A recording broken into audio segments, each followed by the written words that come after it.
গে যাই দুধ মারো হে গুরুদেব অত দিন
বন্ধু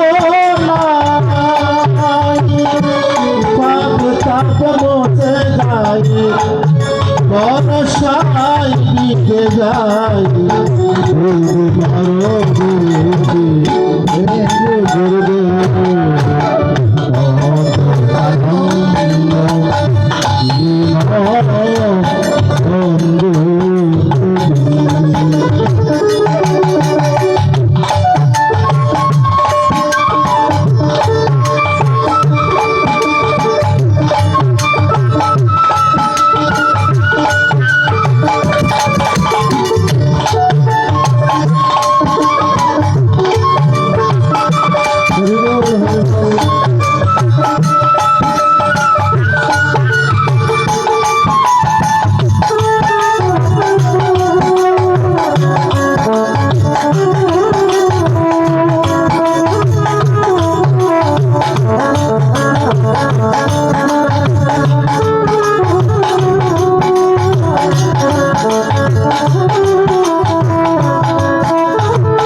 वासुदेवाय श्रीमद् भगवत गीता सत्य ब्रह्मवेदाय शास्त्र श्री कृष्ण अर्जुन संवाद श्रीमद भगवत गीता प्रथम अध्याय अर्जुन अर्जुन साधुवास धर्म सत्य कुरुक्षेत्र अर्जुन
समाजदेव পরিবেষ্ট মাত্রা হিলাম কায়তভাবে পূর্ণাঙ্গ তত সর্ব তৎপ্রসাদন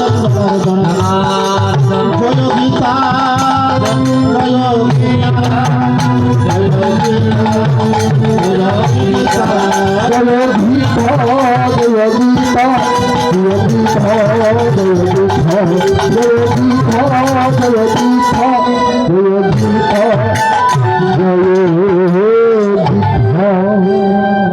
জয় গোবিন্দ জয় গোপাল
শ্রীমদ ভগবদ গীতা গীতা দ্বিতীয় অধ্যায় সংযোগ সংজ্ঞাত তং শতাকৃতি অবশ্যম অশ্রুপূর্ণয়া পুরস্কৃত বাস্তব উপাসবত সুদানম হে ভগবান উপাস উপস্থিত বিষম সমর্পিত অনেক সংসর্গ করতে করতে অঞ্চলম বলবমাস্য গমকার কন্যা চতুর্থ দুর্বল প্রাপ্ত উৎকৃষ্ট পরম তপো ও গুণবাচন শতম বিগ্রহম সাক্ষাৎ সমুদ্র সুদনম বিজয়িত দোষকৃত হর সুদন গুণহতাহি মহানয়নবরণ সরস্বত দোষকি মহালোকে হত্যার্থ কামনাত্ম গুরুময়ী বহন দুর্গ গুণ রুদ্রতারা ও নচিত্ত বিদ্যাপত প্রাপ্ত কর্য সদা জয়প্রভুত পাঠচর্য নানা মহত্তার বিক্রম আমাদের প্রভু যাত্রার কথা করে দিচ্ছে খ্রিস্টান ধর্ম সংগঠিত যত শক্তি দ্বৈত পিতামহ সুশতহম সাধি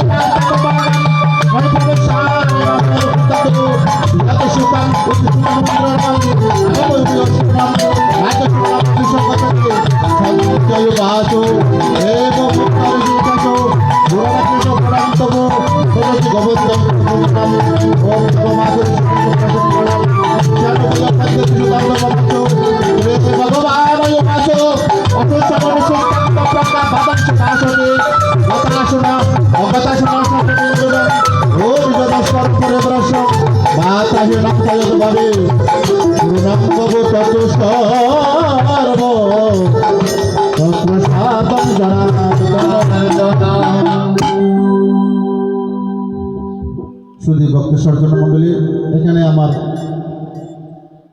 7 জন মাকে দেখতে পাচ্ছে। এখানে যে গীতা শ্রবণ করার জন্য, গীতার বাণী শ্রবণ করার জন্য যে আমার 4 জন মা জনের বসছে, আমি ওনাদের চরণে শত শত ভক্তি নিবেদন করছি। ভক্ত বেশি লাগে না, বেশি হতে হয় না। 2-4 জন ভক্ত, আমার ভগবান বলছেন কোটি কোটি ভক্ত আমাকে ডাকে, আমাকে স্মরণ করে, কিঞ্চিত মাত্র 2-1 জন আমাকে লাভ করতে পারে। হয়তো আজকে আমার গোবিন্দের কৃপা হয়েছে, আজকে আমাদের এই গীতা হরিবাসরে 4 জন মা জনের চরণ দোলা পেয়েছে। আমি ওনাদের সুদীর্ঘায়ু কামনা করে, কেননা আমার শাস্ত্রে বলছেন কি, রমণী সীতা ধরণে গীতা। আমাদের ধর্ম রক্ষার একমাত্র হেতু হচ্ছে, ধর্ম রক্ষার একমাত্র মাধ্যম হচ্ছে আমার মায়েরা।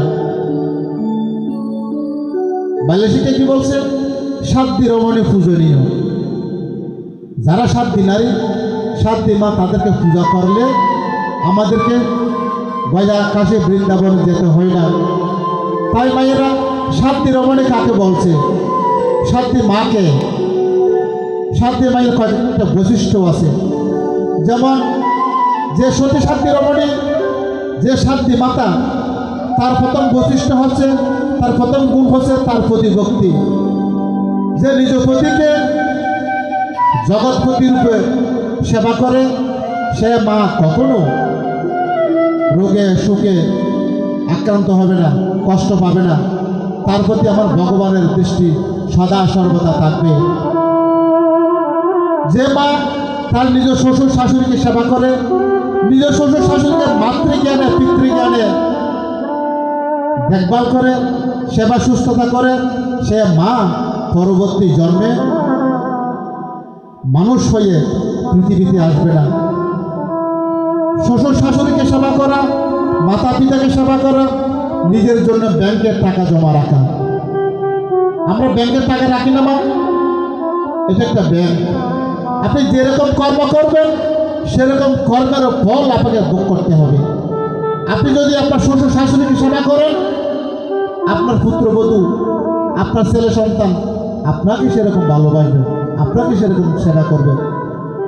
আমার শাস্ত্র বলছে কি, কর্মফলে আসে মানুষ, কর্মফলে যায়, কর্মফল খণ্ডানোর কারো সাধ্য নাই। যত বড় মুনি ঋষি তপস্বী হোক না কেন, উকিল ব্যারিস্টার জজ প্রফেসর হোক না কেন, তাকে তার অবশ্য কর্মফলের হিসাব দিতে হবে। আমার ভগবান পর্যন্ত কর্মফল থেকে রেহাই পায় নাই।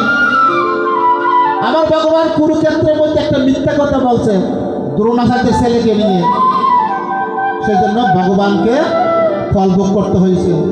মাতা গান্ধারী ভগবানকে অভিশাপ দিয়েছে, হে কৃষ্ণ, তোমার যদুকুল ধ্বংস হয়ে যাবে, তুই আমার ছেলেদেরকে বিনা দোষে বিনাশ করছো। কিন্তু আমার ভগবান মনে মনে চিন্তা করছে, মাতা গান্ধারী পুত্রহারা বেদনায় আমাকে অভিশাপ দিচ্ছে, আমাকে বকা দিচ্ছে, সে আমার ভক্ত। আমার ভক্ত যদি আমাকে কটূক্তি করে, আমার ভক্ত যদি আমাকে মন্দ বলে, সেটা আমার মাথায় রাখতে হবে।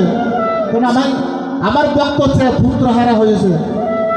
কিন্তু মাতা গান্ধারী চিন্তা করতেছে না তাহার 100 ছেলে কেন মারা গিয়েছে, কর্মফলের কারণে।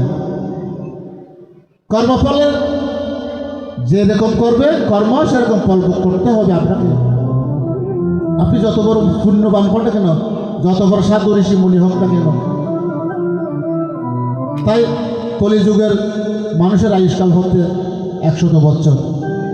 তাই কর্মফলের কারণে আমরা 100 বছর বাঁচতে পারি না।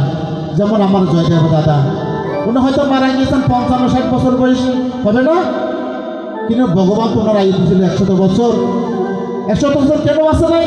হয়তো কোনো কর্মফল করছে, কোনো কর্মফল বিদায় ওনাকে 50 বছর বয়সে, 55 বছর বয়সে, 60 বছর আগে পৃথিবী থেকে বিদায় নিতে হয়েছে।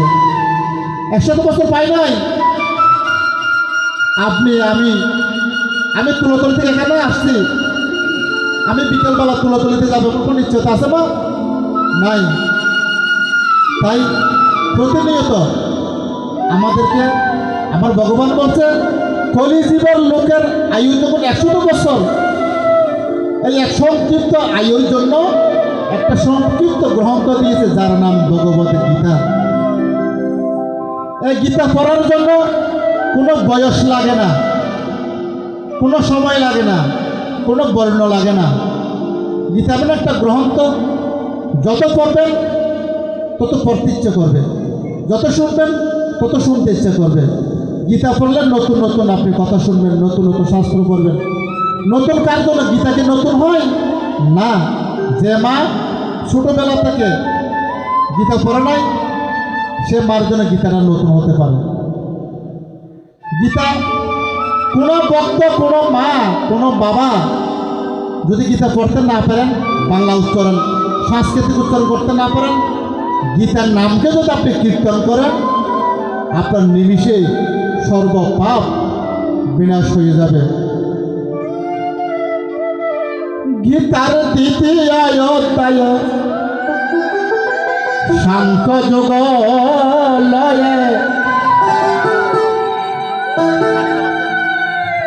গীতার